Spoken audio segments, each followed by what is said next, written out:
أمري إلى الله إن الله بصير بالعباد. الحمد لله الذي خص بالبلاء من عباده الأصفياء وشرح صدورنا بمعرفة الأولياء ومحبة الأزكياء ونور قلوبنا بالدموع والبكاء وتفضل علينا بالجود والسخاء. والصلاة والسلام على عباده الذين اصطفى خصوصا على أشرف الأنبياء محمدا المصطفى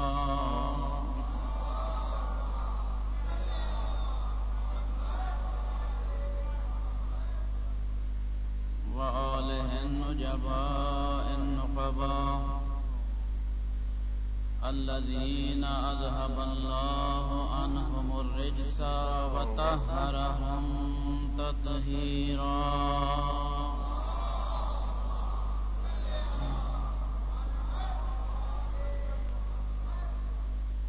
لا سيما إمامنا المنتظر والحجة الثاني عشر عليه آلاف التحية والثناء روحي وأرواح العالمين لتراب مقدمه الفداء. أما بعد فقد قال الله الحكيم في كتابه المجيد والفرقان الحميد وقوله الحق وهو أصدق القائلين. بسم الله الرحمن الرحيم. إن الدين عند الله الإسلام ومن يبتغ غير الإسلام دينا فلن يقبل منه قل لا أسألكم عليه أجرا إلا المودة في القربى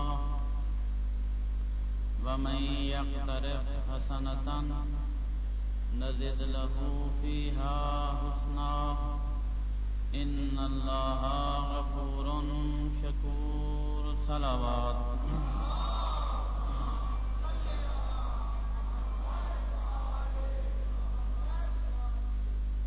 خالق کائنات آپ سب کا اس مقدس مقام پر چل کر آیا اپنی بارگاہ میں قبول و منظور فرمائے. جو مومن جہاں جہاں سے چل کے آئے ہو آپ کا ہر قدم عبادت میں شمار فرمائے. خالق لم یزل ولا یزال جتنے مومنین و مومنات نے بندہ اخیر کے ذمہ دعائیں لگائی ہیں بار الہ ان سب کے حوائج شریعہ کو پورا فرما. جملہ حاضرین کے صغیرہ و کبیرہ گناہ معاف فرما. جو بے اولاد ہیں ان کو اولاد نرینہ صالح عطا فرما. جو مقروض ہیں ان کے قرض غیب سے ادا فرما. جو سفر میں ان کے سفر پہ خطر فرما. مریدان حج و زیارات کو حج و زیارت نصیب فرما. مقامات مقدسہ کی محافظت فرما. شیعان حیدر کرار کی محافظت فرما. عزاداران مظلوم کربلا کی محافظت فرما. بار الہم سب کو سیرت محمد و آل محمد پہ چلنے کی توفیق عطا فرما. رذائل اخلاقی سے دور فرما. اخلاق حسنہ سے آراستہ و پراستہ فرما. بار الہ وارث حقیقی امام زمانہ کے ظہور میں تعجیل فرما. ہم سب کو امام زمانہ کی نصرت اور تائید کی توفیق عطا فرما. امام زمانہ کو ہم سب سے راضی و خوشنود فرما. صلوات پڑھنے بآواز بلند.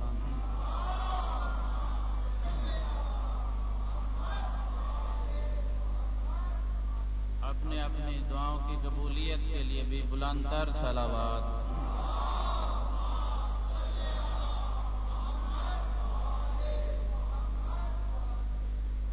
کوشش کرتا ہوں ہر مجلس کی ابتدا میں بالخصوص ایام عزا میں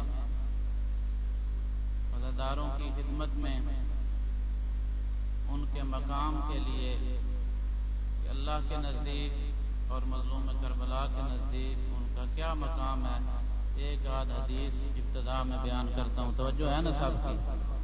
تو آپ کی اجازت ہو تو ایک حدیث بیان کر دوں۔ معصوم فرماتے ہیں اذا اراد اللہ بعبد خیرا قذف فی قلبہ محبت الحسین و محبت زیارت الحسین، کہ جب اللہ تبارک و تعالی کسی بندے کے ساتھ بھلائی کا ارادہ کرتا ہے، کسی بندے کے ساتھ اچھائی کا ارادہ کرتا ہے، ایک ہے میرا ارادہ، ایک ہے آپ کا ارادہ، میرے اور آپ کے ارادے میں فرق ہے، لیکن جو اس کریم کا ارادہ ہے وہ سب سے بلند ہے۔ وہ فرماتے ہیں معصوم کہ جب اللہ کسی بندے کے ساتھ بھلائی کا ارادہ کر لیتا ہے، قذف فی قلبہ محبت الحسین، وہ اس کے دل میں حسین کی محبت رکھ دیتا ہے۔ اللہ تعالیٰ جس بندے کے ساتھ بھلائی کا ارادہ کر لیتا ہے اس کے دل میں حسین کی محبت ڈال دیتا ہے۔ اور یہاں تک نہیں، حدیث کا اگلا جملہ وَمَحَبَّتَ زِيَارَةِ الْحُسَيْن، اور اس کے دل میں حسین کی زیارت کی محبت ڈال دیتا ہے۔ تیرے اور میرے چھٹے آقا مولا کی زیارت کی فضیلت بیان کرتے ہوئے فرماتے ہیں کہ جو بندہ میرے جد حسین کی زیارت کرے گا اللہ اس کو 70 حج مقبول کا ثواب عطا کرے گا۔ راوی پریشان ہوا، مولا ایک زیارت اور 70 حج، مولا نے فرمایا 700 حج کا ثواب عطا کرے گا۔ مولا 700 حج، فرمایا 7000 حج کا ثواب عطا کرے گا۔ مولا 7000 حج، فرمایا 70000 حج۔ اس کا تعجب بڑھتا گیا، اس کی حیرت بڑھتی گئی، جعفر صادق کا جلال بڑھتا گیا۔ فرماتے ہیں تو گھر سے میرے جد حسین کی زیارت کی نیت کر کے چل، جو قدم زمین پہ رکھے گا حج کا ثواب، جو قدم اٹھائے گا عمرے کا ثواب۔ عزادارو اپنے مقام کو سمجھو، ادھر ہر کوئی آ کے نہیں صف عزا پہ بیٹھتا، وہی بیٹھتا ہے جس کو اللہ بھیجتا ہے، جس کے ساتھ اللہ اچھائی کا ارادہ کرتا ہے۔ اور روایت کا اگلا حصہ بھی ہے، اور جس بندے کے ساتھ اللہ برائی کا ارادہ کر لے اس کے دل میں حسین کا بغض ڈال دیتا ہے، اس کے دل میں حسین کا بغض ڈال دیتا ہے۔ ایک صلوات پڑھ لیں بابا سے۔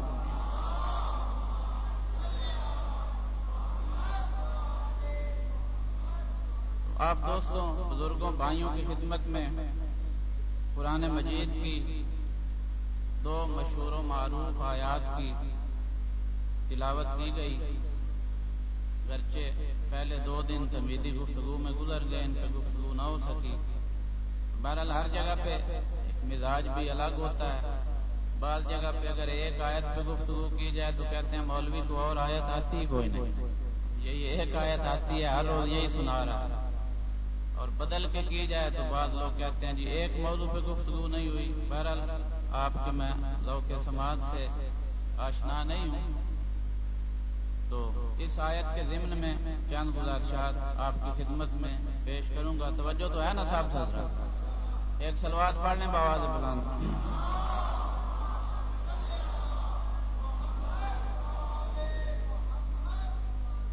اللہ تبارک و تعالی اپنی لا ریب اور بے عیب کتاب میں ارشاد فرما رہا ہے کہ مجھ اللہ کے نزدیک پسندیدہ دین دین اسلام ہے۔ ہر کسی کی پسند ہوتی ہے، ہماری بھی پسند ہے، بہت سی چیزیں ممکن ہے مجھے پسند ہو، آپ کو پسند نہ ہو، اور ممکن ہے بہت ساری چیزیں آپ کو پسند ہو، مجھے پسند نہ ہو۔ تو اللہ کے نزدیک جو پسندیدہ دین ہے وہ دین اسلام ہے، کیونکہ ذکر یہ وارثان دین کا ہے اور دین کو بچانے والوں کا ہے، تو اسی لیے میں نے یہ آیت موضوع سخن قرار دی۔ تو اللہ کے نزدیک پسندیدہ دین دین اسلام ہے۔ تو اب ہمیں دیکھنا ہے کہ اگر اللہ کے نزدیک پسندیدہ دین اسلام ہے تو اسلام کہتے کسے ہیں؟ اسلام ہم سے چاہتا کیا ہے؟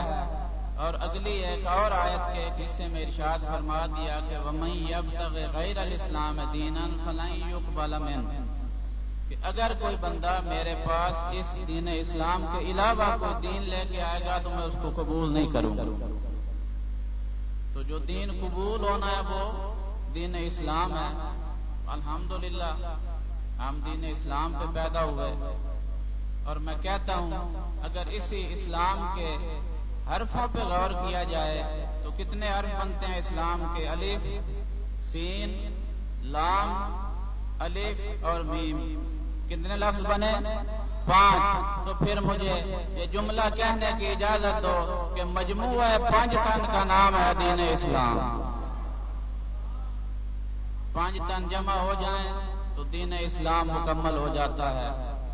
تو معصوم نے خود فرمایا کہ کل ولد یولد علی فطرت الاسلام، کہ دنیا میں ہر آنے والا بچہ فطرت اسلام پہ پیدا ہوتا ہے۔ ہر دنیا میں آنے والا انسان فطرت، یہ تقاضا فطرت یہی ہے کہ وہ اسلام پہ پیدا ہوتا ہے، مسلمان پیدا ہوتا ہے۔ یہ اس کے والدین ہیں جو اس کو یہودی اور نصرانی بنا دیتے ہیں۔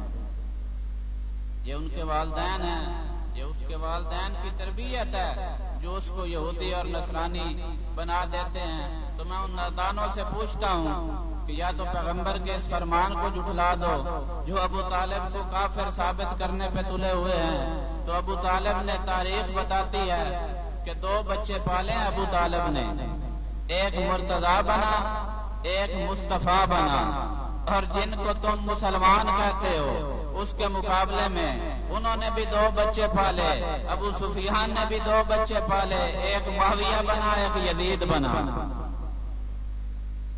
تو انہوں نے اسلام قبول کر کے اسلام کا فائدہ کیا کیا؟ اور انہوں نے تمہارے نزدیک کافر تھے جو، انہوں نے اسلام کا نقصان کیا کیا؟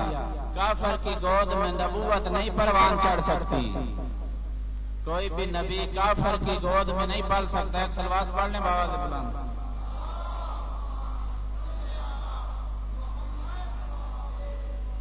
یہ تاریخ کی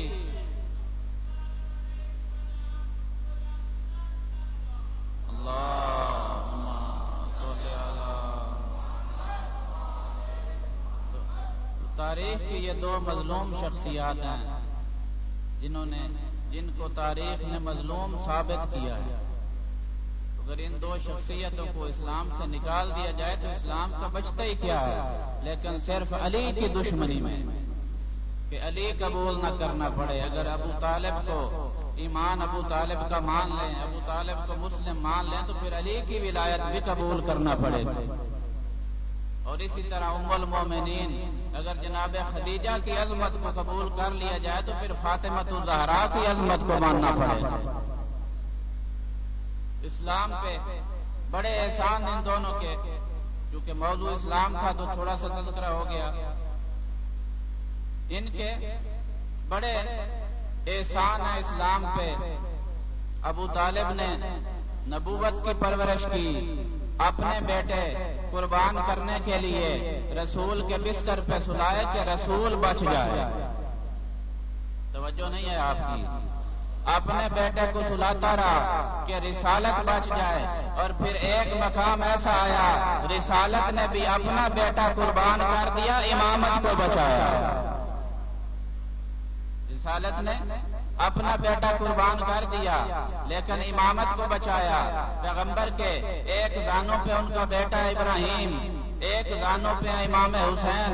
یہ جبرائیل نازل ہوا، پوچھتا ہے کون ان میں سے آپ کو زیادہ پیارا ہے؟ فرماتے ہیں اولادنا اقبادنا، یہ دونوں میری اولاد ہیں، یہ دونوں میرے جگر کے ٹکڑے ہیں۔ اس وقت جبرائیل کہتا ہے خدا کہہ رہا ہے اے محمد تیری 2 خوشیاں ایک ہی وقت میں مجھ اللہ کو پسند نہیں۔ اگر تمہیں بیٹا پیارا ہے تو نواسا مجھے دے دو، اگر نواسا پیارا ہے تو بیٹا مجھے دے دو۔ اب پیغمبر نے نگاہ رسالت کے ساتھ اپنے بیٹے ابراہیم کی طرف دیکھا، نہ نور نبوت نظر آیا، نہ نور ولایت نظر آیا۔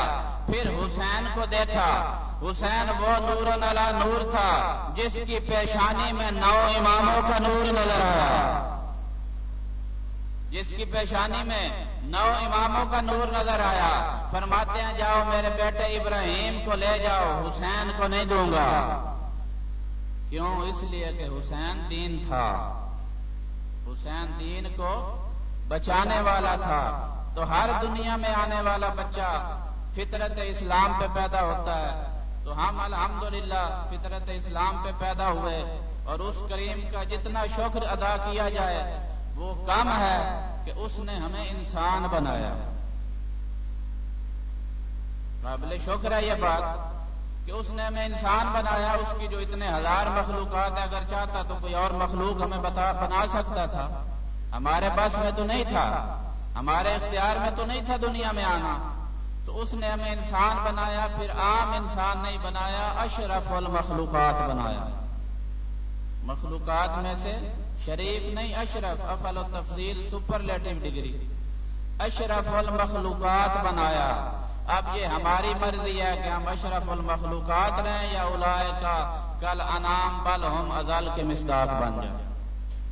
اللہ نے ہمیں اشرف المخلوقات بنایا، اور اس کے بعد جو ہم پہ احسان عظیم یہ کیا کہ اللہ تعالیٰ نے ہماری ہدایت کے لیے 1,24,000 ہادی بھیجے۔ ہمیں بغیر ہدایت کے لیے نہیں رکھا، پہلے ہادی بھیجا، پیچھے ہمیں بھیجا، پہلے ہادی بھیجا، بعد میں ہمیں خلق فرمایا۔ توجہ تو ہے نا سب کی؟ تو 1,24,000 نبی بھیجے، کس لیے؟ ہماری ہدایت کے لیے، کہ انسان یہ نہ کہے کہ میرا اللہ تو نے مجھے بھیج دیا تھا لیکن مجھے کوئی ہدایت کرنے والا ہی نہیں تھا، میں نے ہادی کے بغیر زندگی گزاری، اور یہ اللہ کے عدل کے خلاف ہے۔ اسی لیے تو فطرت اسلام پہ پیدا کیا ہے۔ اگر ایسے نہ ہو تو بروز محشر ایک بندہ فرضاً پیدا ہی یہودی ہوا ہے، نصرانی ہوا ہے، بت پرست ہوا ہے، تو بروز محشر کہہ سکتا ہے میرے اللہ تو نے تو مجھے پیدا ہی بت پرست کیا تھا، اب ثواب و عقاب کیسا؟ تو اسی لیے اللہ نے، کہ عادل ہے اللہ، اور ہم توحید میں دوسرا نمبر جو ہے اسی لیے عادل کا رکھتے ہیں کہ توحید کے بعد جو درجہ ہے وہ عدل کا ہے۔ تو ہر پیدا ہونے والا بچہ فطرت اسلام پہ، تو اس کے بعد جو اللہ نے ہم پہ احسان عظیم کیا وہ یہ ہے کہ 14 معصوم ہادی ہم کو عطا کیے۔ 14 معصوم ہادی، سب کے سب اللہ کے بنائے ہوئے، اللہ کی طرف سے بن کے آئے ہوئے، کسی الیکشن سے نہیں بنے، اور ایسے ہادی جن کی نظیر انبیاء میں نہیں ملتی، جن کی مثال انبیاء میں نہیں ملتی۔ انبیاء سے ترک اولا ہوا ہے، اللہ نے تجھے وہ ہادی عطا کیے ہیں جن سے پوری زندگی ترک اولا بھی نہیں ہوا۔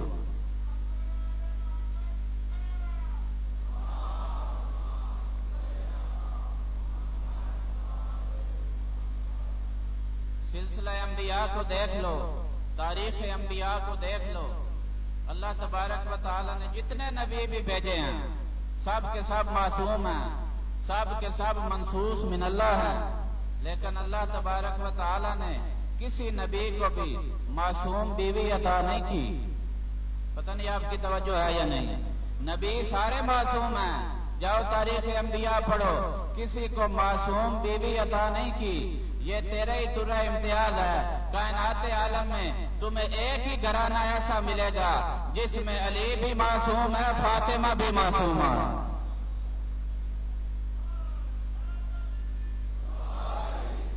جس میں علی بھی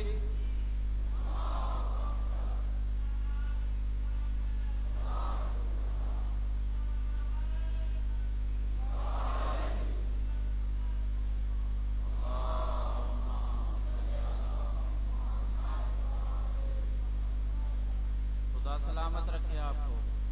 کائنات عالم میں ایک ہی جوڑا ایسا ہے، علی بھی معصوم ہے، فاطمہ بھی معصومہ ہے۔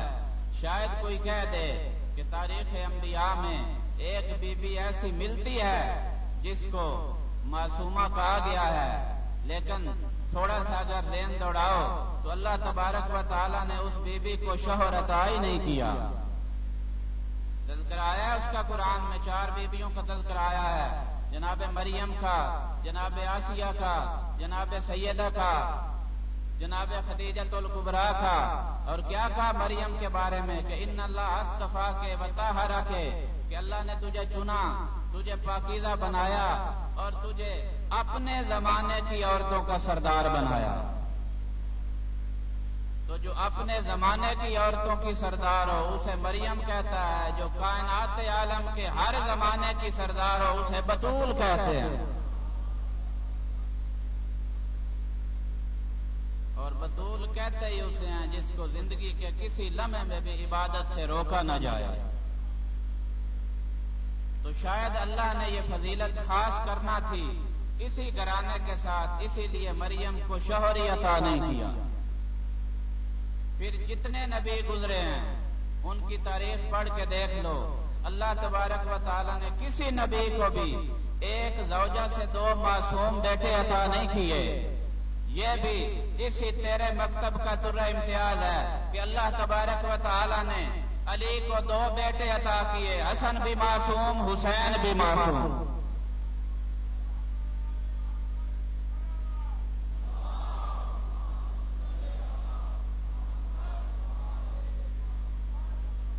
حسن بھی معصوم، حسین بھی معصوم۔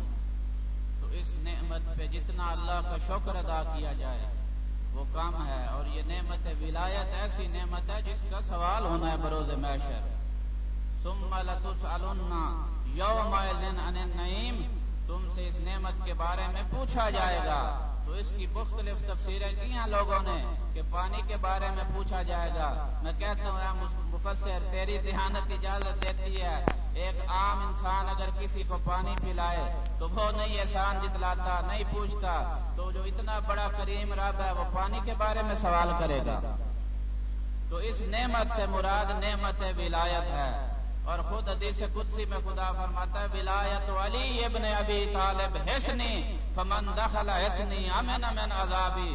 علی کی ولایت ایسا حصار اور ایسا قلعہ ہے جو اس قلعے میں داخل ہو گیا وہ میرے عذاب سے بچ گیا۔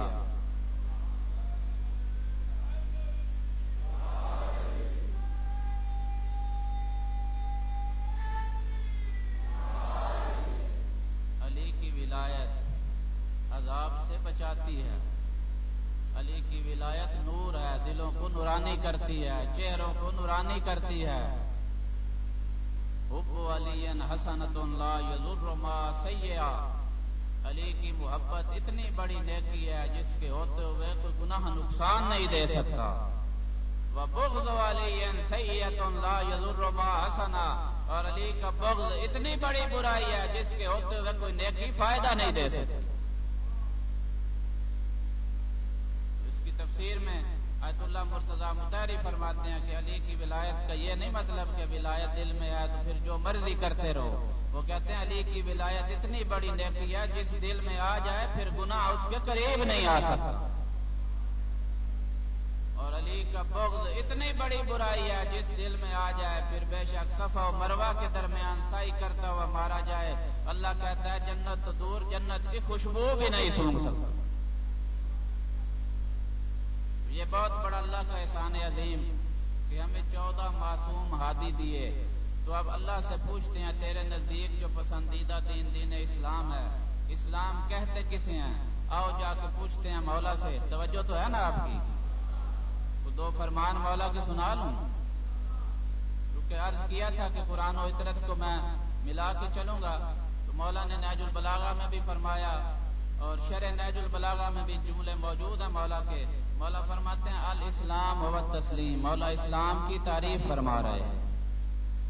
الاسلام هو التسلیم والتسلیم هو الیقین والیقین هو التصدیق والتصدیق هو الاقرار والاقرار هو الاداء والاداء هو العمل۔ میرا خیال ہے عمل والی بات ویسے ہی مشکل ہے جو کہ ہم شیعہ جو ہے نا شارٹ کٹ کے قائل ہیں کہ بس نعرہ لگاؤ اور سیدھے جنت میں۔ پریشان تو نہیں ہو گئے؟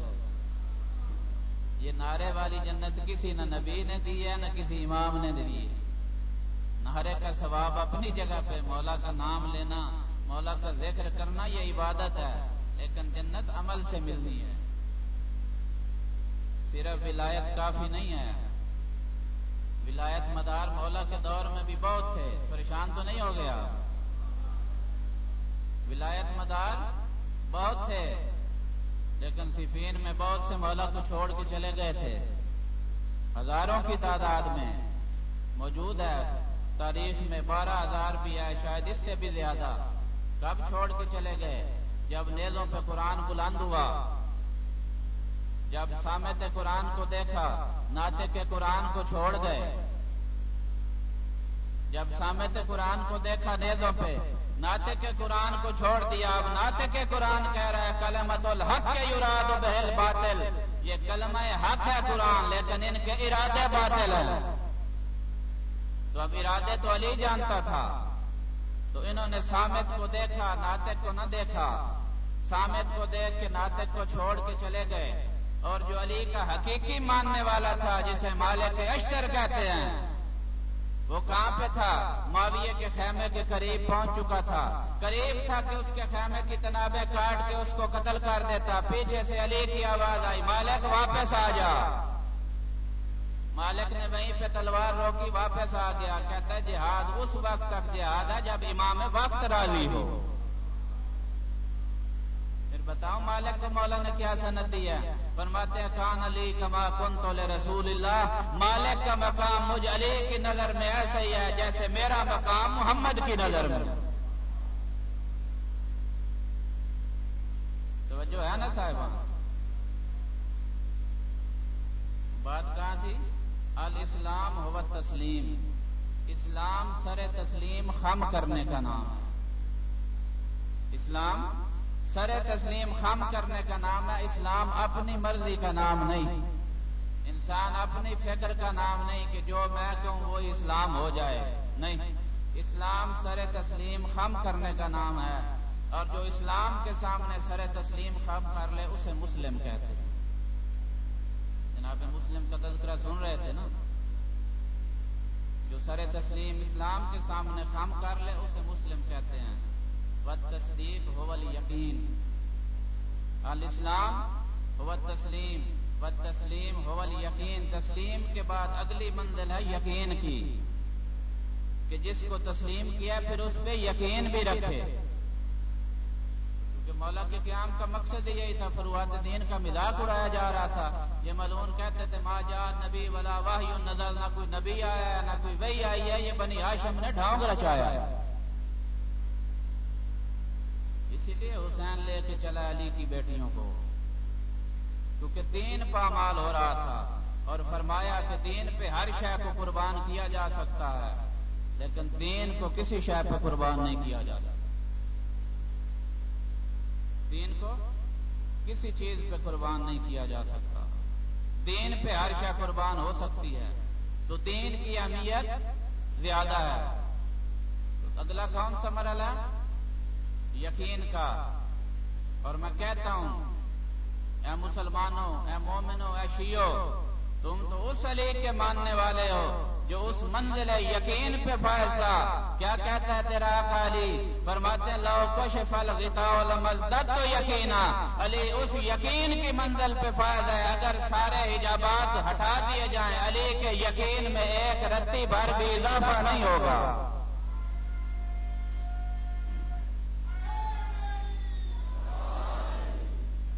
علی اس منزل یقین پہ ہے، اگر حجابات خداوندی کو ہٹا دیا جائے تو علی کے یقین میں اضافہ نہیں ہوگا۔ الاسلام هو التسلیم، والتسلیم هو الیقین، والیقین هو التصدیق۔ اگلا اسلام کا کیا مرحلہ ہے؟ ہم تو سارے ماشاءاللہ مسلمان اور مومن اور محب اور موالی اور پتہ نہیں کیا کیا صفات۔ اسلام سے پوچھو تو صحیح اسلام ہوتا کیا ہے؟ اسلام سلامتی سے ہے۔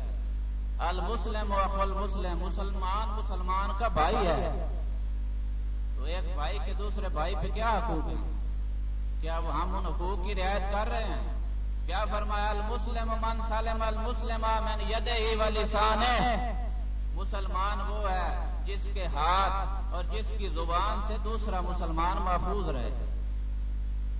ہم نے کبھی بیٹھ کے سوچا ہے کہ کہیں ہماری ہاتھ اور زبان سے کسی مسلمان کو تکلیف تو نہیں ہو رہی؟ اگر تکلیف ہو رہی ہے تو ہم تو مسلمان بھی نہیں ہیں، مومن اور متقی اور موالی اور محب یہ تو اگلے مرحلے ہیں نا، پریشان تو نہیں ہو گئے. یہ مجالس اعزاز چونکہ درسگاہ حسینی ہیں، یہ مکتب حسین کی درسگاہ ہے مجالس، اور بیان ادھر یہی چیزیں ہونی چاہیے. اور معصوم فرماتے ہیں کہ جو بندہ اپنا محاسبہ نفس نہیں کرتا اس کا ہم سے کوئی تعلق نہیں. ہم ہر رات سوتے ہوئے محاسبہ نفس کر کے سوئیں کہ آج کتنے مومنین کی خدمت کی ہے، کتنے مومنوں کو اذیت کر کے سو رہے ہیں. جو اس کریم کو مخلوق بڑی پیاری ہے. حضرت نوح علیہ السلام کا نام نوح نہیں ہے، پڑھ لو تاریخ انبیاء میں. جب ترک اولا ہوا اتنا گریہ کیا کہ نام ہی نوح پڑ گیا، رونے والا، گریہ کرنے والا. بد دعا کی ساری قوم غرق ہو گئی. اب کیا کرتے تھے؟ مٹی کے برتن بنایا کرتے تھے، مٹی کے کوزے بناتے تھے، ان کو فروخت کر کے اپنا پیٹ پالتے تھے. ایک دفعہ اللہ کی طرف سے ایک فرشتہ آیا، اس نے آ کے مٹی کا ایک کوزہ لیا حضرت سے، ان کو پیسے دیے، حضرت سے لے کے اس کو دیوار میں مار کے توڑ دیا. پھر ایک اور کوزہ خریدا، پھر اس کو توڑ دیا. جب تیسری مرتبہ توڑا ہے نا کوزہ، اس وقت حضرت نوح کہتے ہیں کہ اگر توڑنا ہی ہے تو پھر لیتا کیوں ہے؟ اگر توڑنا ہی ہے تو مجھ سے لے کیوں رہا ہے؟ اس نے کہا میری مرضی، میری ملکیت ہے، میں نے پیسے تجھے دے دیے، اب میری مرضی میں اس کو رکھوں یا توڑوں. تو اس وقت حضرت نوح نے کہا اگر توڑنا ہی ہے تو کم از کم میرے سامنے تو نہ توڑ. اگر توڑنا ہی ہے تو میرے سامنے تو نہ توڑ. اس نے پوچھا کیوں؟ کہتا ہے اس کو میں نے بڑی محنت اور مشقت سے بنایا ہے، جب تو اس کو میری آنکھوں کے سامنے توڑتا ہے مجھے تکلیف ہوتی ہے. اس وقت اللہ نے اس فرشتے سے کہا کہ میرے بندے سے کہہ دے جب تو نے بد دعا کی اور میری لاکھوں کی تعداد میں مخلوق کو مار دیا، اس وقت مجھے اللہ کو بھی اذیت ہوئی تھی. تو اللہ کو یہ مخلوق بڑی پیاری ہے اپنی. الاسلام هو التسلیم والتسلیم هو اليقین والیقین هو التصدیق والتصدیق هو الاقرار. جب اسلام کی تصدیق کر دی پھر اس کا اقرار کرو، پھر اس کو بتاؤ. والاقرار هو الادا. اقرار کیا ہے؟ اقرار ہے اس کو ادا کرنا. والادا هو العمل. جب اسلام عمل کی صورت میں ڈھل جائے تو وہ حقیقی اسلام ہوتا ہے. کیا ہے اسلام؟ اصول و فروع کے مجموعے کا نام ہے دین اسلام. پریشان تو نہیں ہو گیا؟ صلوات پڑھنے کے بواز بلانا.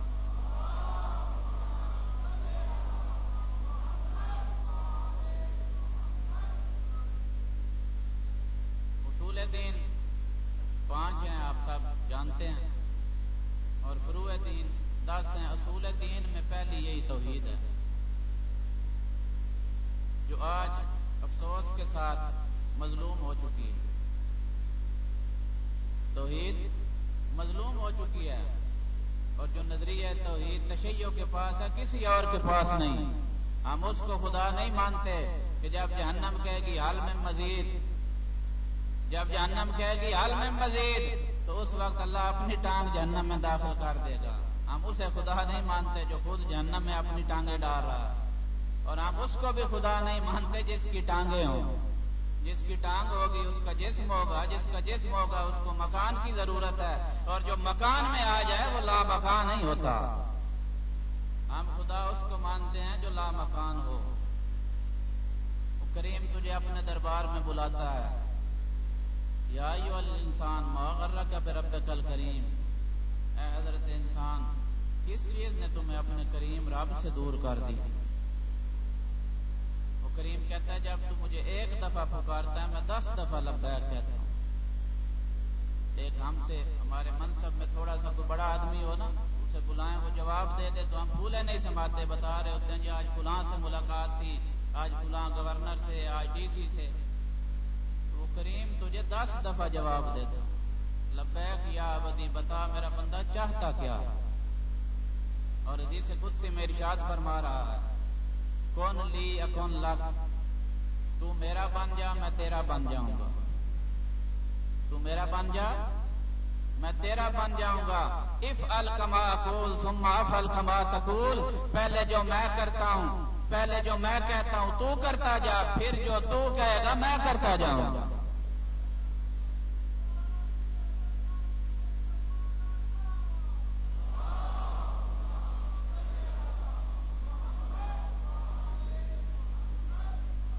مجھے کہا گیا جی فضائل پڑھیں، یہ بھی فضائل ہی ہیں. اہل بیت کی سیرت یہ فضیلت نہیں ہے؟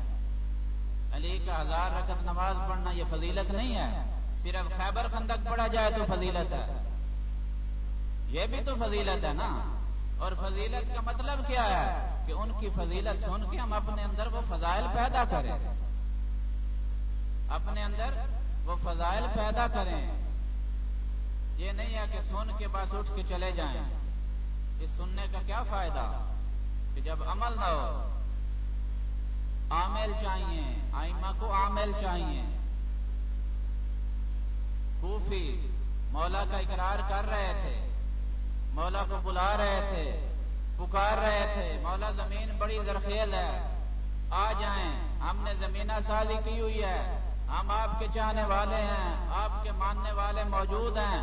اور یہاں تک ہے کہ انہوں نے شکوہ بھی کیا کہ اگر آپ نہ آئے تو ہم بارگاہ خداوندی میں شکوہ کریں گے کہ ہم امام وقت کو پکارتے رہے، امام آئے نہیں.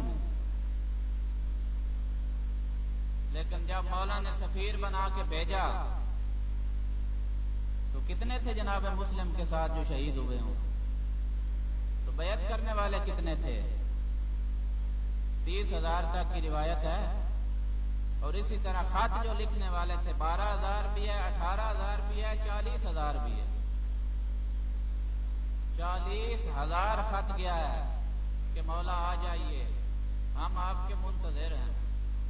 تو آج ماشاءاللہ ہم بھی 7-8 کروڑ ہیں جو 12ویں کو پکار رہے ہیں، مولا ہم آپ کے منتظر ہیں، آ جائیے. لیکن کبھی ہم نے سوچا کہ کیا ہمارے گھر اس قابل ہیں کہ 12واں ان میں آئے؟ کیا ہمارے موبائل اس قابل ہیں کہ 12واں کہہ دے اپنا موبائل تو دکھاؤ، ہم 12ویں کو دکھا سکیں؟ کیا ہماری سیرت ایسی ہے جیسی 12واں چاہتا ہے؟ کیا ہمارا عمل ایسا ہے جیسا 12واں چاہتا ہے؟ کیا ہمارا کردار ایسا ہے جیسا 12واں چاہتا ہے؟ تیرے 8ویں امام رضا علیہ سے صلوات پڑھنے کے بعد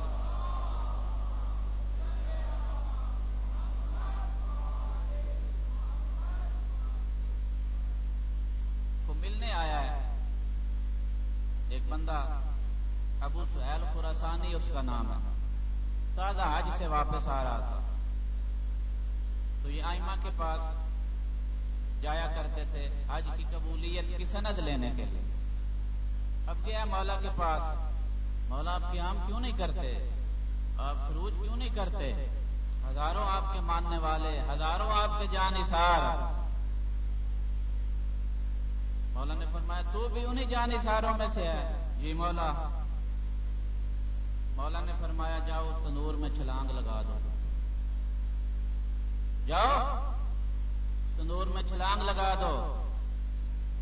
ابھی بیٹھ گیا آرام سے، پریشان ہو گیا جیسے آپ پریشان ہوئے. ظاہر موت نظر آ رہی تھی اور پھر آگ میں جانا. شاید اس نے دل میں یہی کہا مولا آپ کو تو مانا تھا کہ آگ سے بچائیں گے، آپ دنیا میں ہی آگ میں جھونک رہے ہیں. مولا میں معذرت چاہتا ہوں، میں نے آپ کو غصہ دلا دیا. مولا سے گفتگو کرنے لگا. اب آیا مولا کا حقیقی ماننے والا ہارون مکی، آ کے سلام کیا. مولا نے سلام کا جواب دیا. مولا فرماتے ہیں ہارون جاؤ آگ میں چھلانگ لگا دو. اس نے جا کے چھلانگ لگا دی. اب مولا اس سے گفتگو کر رہے ہیں، باتیں کر رہے ہیں. اب یہ آہستہ آہستہ دل میں کہہ رہا ہے میں نے ایسے ہی مولا کا غصہ دلا دیا، ایک بندے کی جان چلی گئی. کافی دیر مولا سے گفتگو کرتا رہا. اب مولا کہتے ہیں آؤ جا کے ہارون کی خبر لیں. اب یہ کہتے ہیں خبر کیا لینی، اب اس کی تو راکھ بن گئی ہوگی. جب آئے ہیں تو کیا دیکھا کہ آگ گلزار ہو چکی ہے، وہ انگاروں کے ساتھ کھیر رہا ہے اور تسبیح خدا کر رہا. تسبیح خدا میں مشغول ہے، تو اس نے آگ کو دیکھا ہے، حجت خدا کے کلام کو نہیں دیکھا۔ جب امام کہہ رہا ہے آگ میں چلا جا، تو پھر آگ اس پہ کیسے اثر کر سکتی ہے؟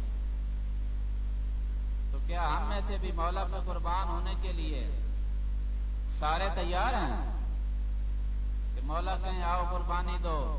گئے ہیں مولا سے، کئی لوگوں کی ملاقاتیں بھی ہوئی، کئی جانثار تھے، وقت معین ہوا، مولا نے بلایا، ساتھ ایک قصاب کو لے آئے اور ایک بکرا لے کے چھت پہ چلے گئے۔ لائن لگ گئی مولا کے جانثاروں کی، مولا کے چاہنے والوں کی، مولا کے لیے تن من دھن قربان کرنے والوں کی۔ مولا نے ایک بندے کو اوپر بلایا، قصاب سے کہا بکرا ذبح کر دو۔ بکرا ذبح ہوا، خون جب نیچے گیا تو سمجھ آ گئی سب کو یہ تو گیا۔ اب دوسرے کو بلایا، پھر ایک اور بکرا ذبح کروایا، اس کا خون جب نیچے گیا۔ جب تیسرے کو بلایا تو کوئی بھی موجود نہیں تھا پیچھے۔ تو مولا کے ظہور کے لیے زمینہ سازی کرنی ہوگی، تب مولا کا ظہور ہوگا۔ صرف دعا امام زمانہ پڑھنے سے مولا کا ظہور نہیں ہوگا۔ ایک صلوات پڑھ لیں بآواز بلند۔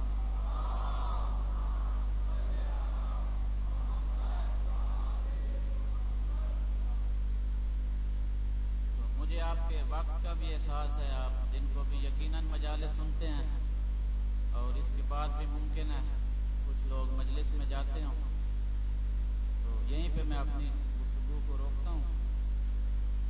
کل اگر آپ کی اجازت ہوئی تو یہیں سے میں اپنی گفتگو کو آگے بڑھاؤں گا۔ ایک صلوات پڑھنے بآواز بلند۔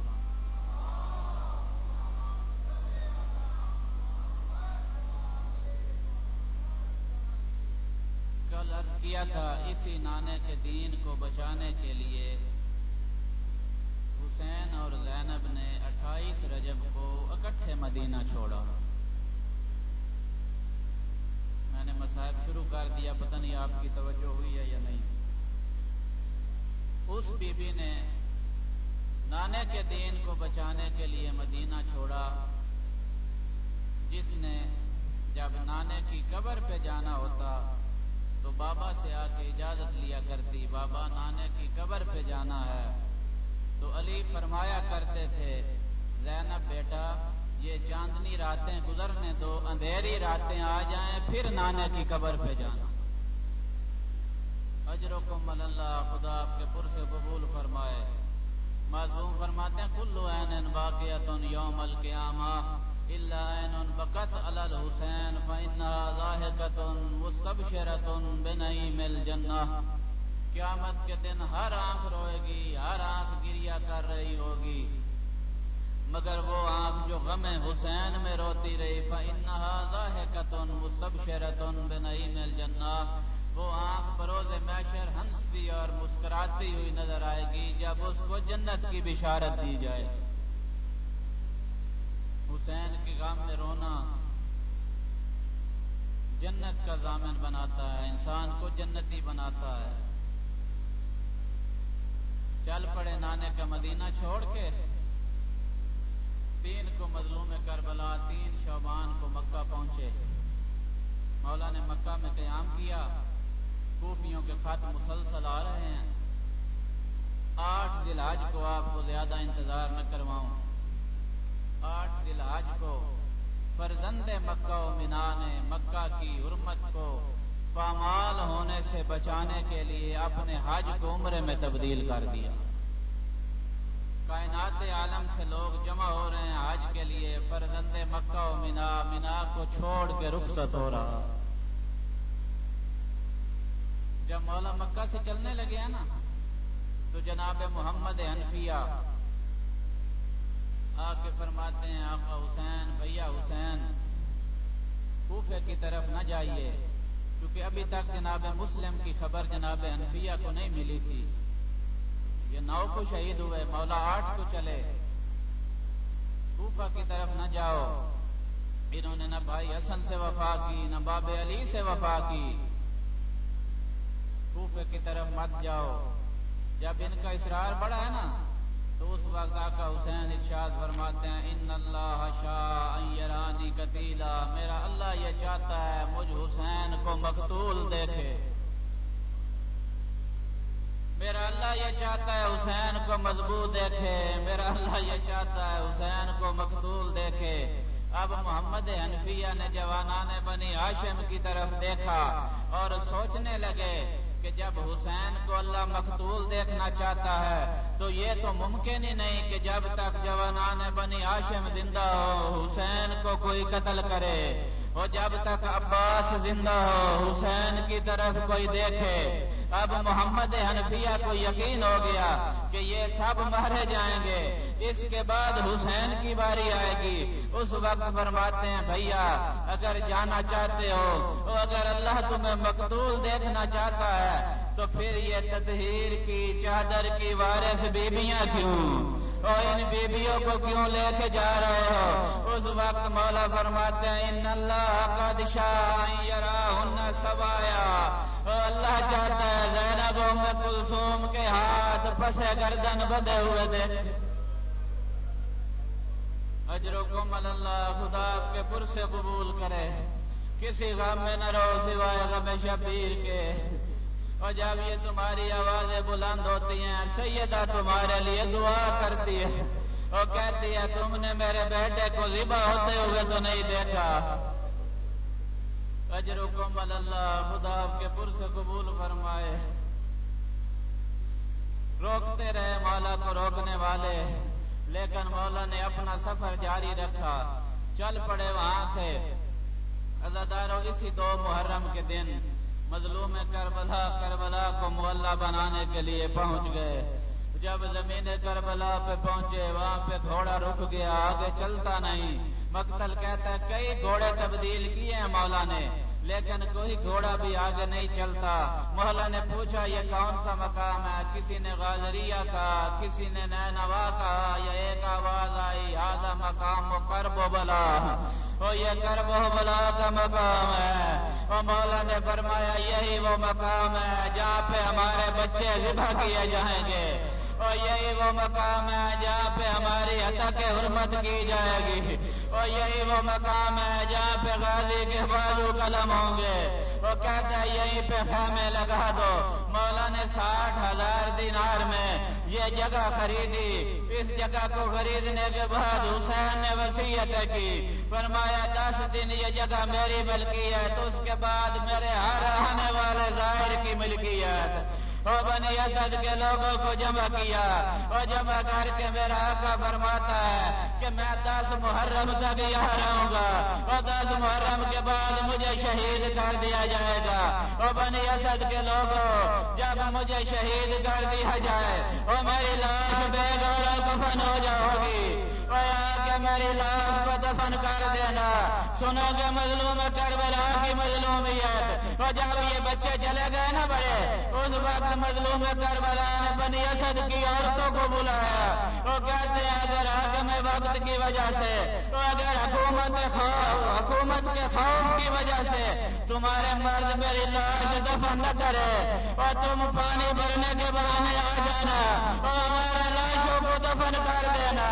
اور جب بنی اسد کی عورتیں چلی گئی اور چھوٹے چھوٹے بچوں کو بلایا اور کہا اگر تمہاری عورتیں بھی نہ آ سکے اور تم کھیل کے بہانے آ جانا اور ہماری قبروں پہ مٹی ڈال دینا اور تمہارا کھیل بن جائے گا، ہماری قبریں بن جائے گی۔ اجرکم اللہ، خدا آپ کے پر سے قبول کرے، اور کسی غم میں نہ رہو سوائے غم شبیر کے۔ آپ جناب مسلم کی شہادت سن چکے اور مولا کے رستے میں تھے، مولا کو مسلم کی شہادت کی خبر ملی۔ ایک جملہ صرف پڑھتا ہوں تبرکن، اور جب مظلوم کربلا کو پتہ چلا مسلم مارا گیا اور مظلوم کربلا چلے اس جگہ پہ اور جہاں پہ مسلم کی ایک بیٹی ہوئی تھی، اور مسلم کی بیٹی کو اپنی